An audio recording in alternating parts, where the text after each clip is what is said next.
Kayo mo sa post nung kaibigan, mahal nating kaibigan yan, si Jason sa nag-post nung isang araw, sabi panalo ka daw. Ako maraming salamat sa manual recount.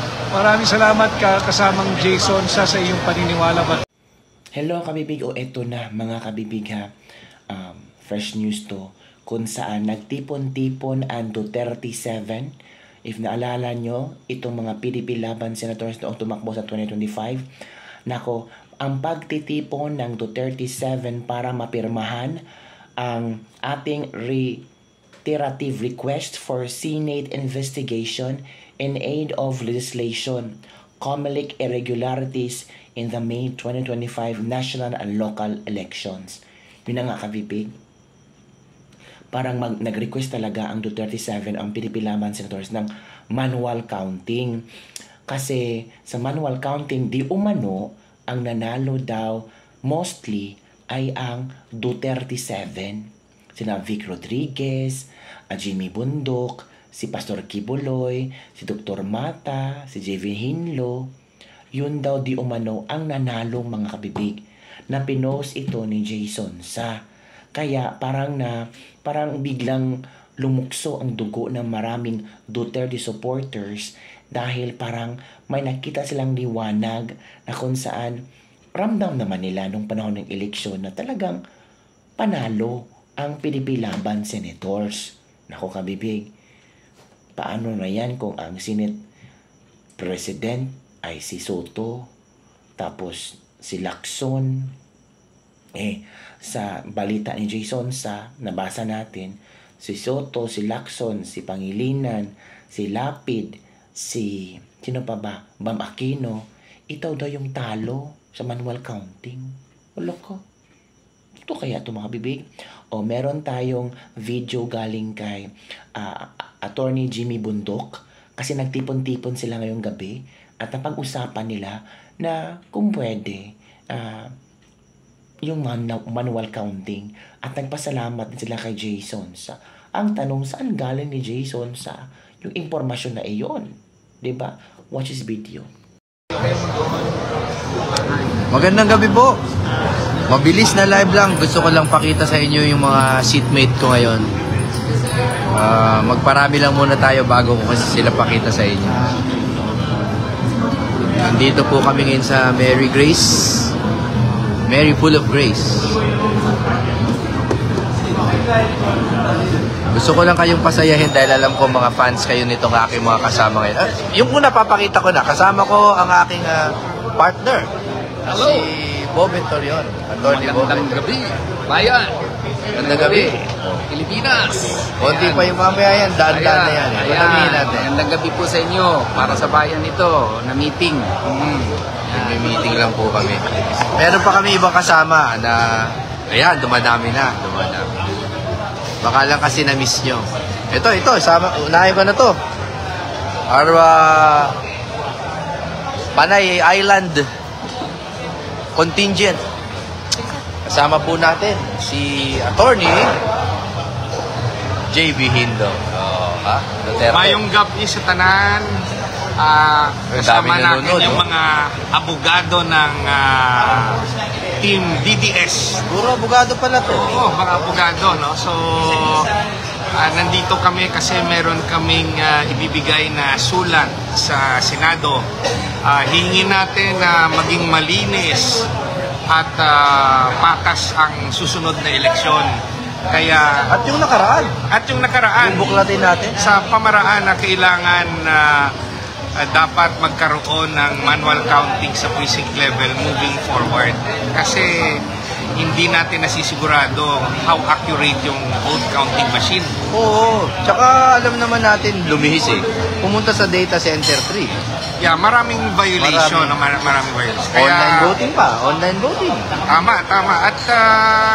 At yung argumento nga namin sa pangunguna ni Atty. Torion, yung batas ay sinasabi dapat manual counting sa precinct level. So that's why dapat masunod yun. And now, marami na kayo. Ang huli nating kasama, ito. Mailap to, bihira nyo makikita to. Pero libo-libo nanonood sa page nito. Patay kayo dyan. Maayong gabi sa tanan, magandang gabi, good evening to everyone, and welcome to Jimmy Bondok Live. Vic Rod. Attorney Vic Rod. Kami po ay nag-uusap-usap kung paano aayusin ang ating electoral process. Ito, si Attorney Bobby Torion, who really, we have to give full credit. Talagang is doing all the brunt work, no?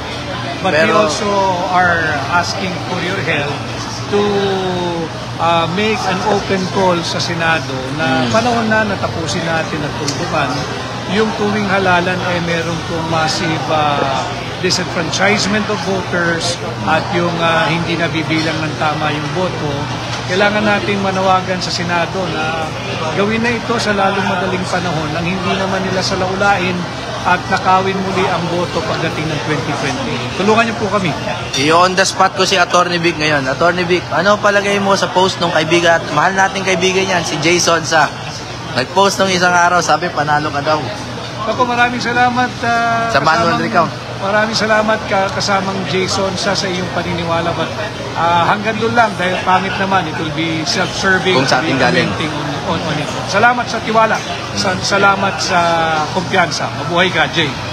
Jason sa, mahal ka namin, kaibigan tayo. Vic Rodriguez, Bobby Torion. Ito na, pinirmahan na namin itong aming reiterative letter sa Senado, no? Na kailangan may investigasyon talaga sa This is a nakaraang eleksyon. reiterative request Yes. for urgent Senate inquiry In aid of legislation sa COMELEC irregularities sa May 2025 national and local election. Chairman George, trabaho lang. Tayo po. At hindi lang trabaho, no?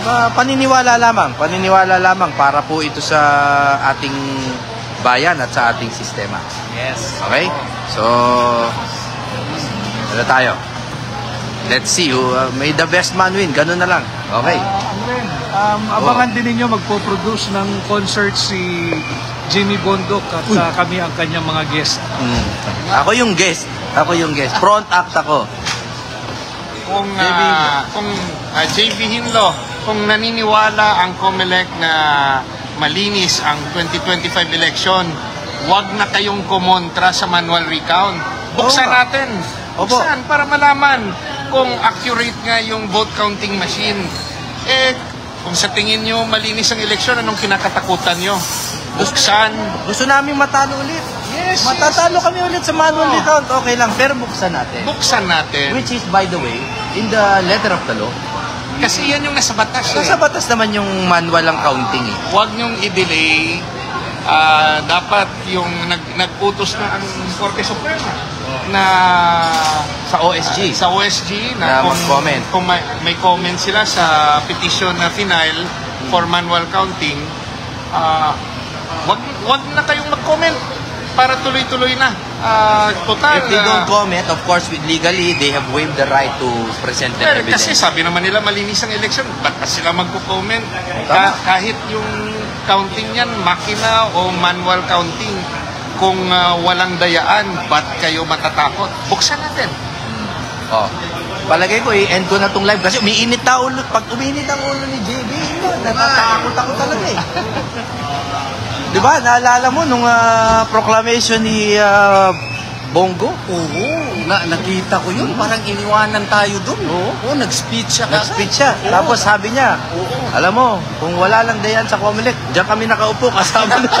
Hindi ko makalimutan yun. Diyan kami nakaupo, hindi kami separate sa table. Yun ang sabi niya.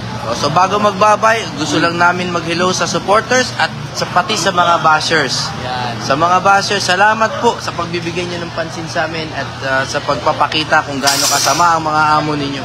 Oh, dapat kulugin din nila yung yung Senado na mag-conduct na ng investigation in aid of legislation. Kasi kailangan talaga ma-implement yung Section 31 ng Republic Act 9369. Yun ang search nyo. Oh, ha? yun. Kailangan kasi nasa batas yun. Nasa batas. Mahirap Section ito, 31. mahirap ito ituro sa ating mga estudyante sa batas na merong batas tapos hindi i-implementa. Walang batas, di i-implementa. Walay balaod. Walay balaod. Like for example, yung online voting, wala pang batas. Tapos inimplementa nila. Kaya para sa kapakanan ng ating bayan.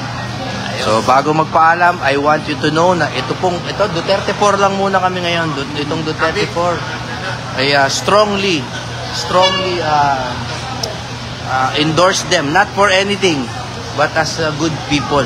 Kaya sana po, para sa bayan natin, dumami po sana yung mabubuting tao sa gobyerno. Maraming salamat po. Paalam mula kay Atty. Maraming salamat. Magandang gabi. Vic Rod, JB Hinlo, Maraming salamat. Bobetorion. Attorney Alam mo, tumakbo Bobetorion. ko kaya Senado. Wag na kasi si Pastor, papahinga na siguro after his, Magpaalam tayo kay Pastor, magpaalam tayo. At saka kay Ma'am VP Sara. Mag-comment nga kayo mamaya ha. Leave a comment kung dapat si Atty. Bobet na yung patakbuhin natin. Mag-ano nga kayo, mag-comment kayo ha. Magpaalam tayo kay VP Sara. Maraming salamat po ha. Maraming salamat at tandaan nyo po, mahal na mahal namin lahat kayo at ang Pilipinas. Hindi po kami gaganito para sa sarili, para po ito sa ating bayan. Maniwala kayo sa hindi, yan ang totoo. God bless you all, everybody, and magpahinga po kayo tonight well. Okay? Mabuhay! Duterte forever!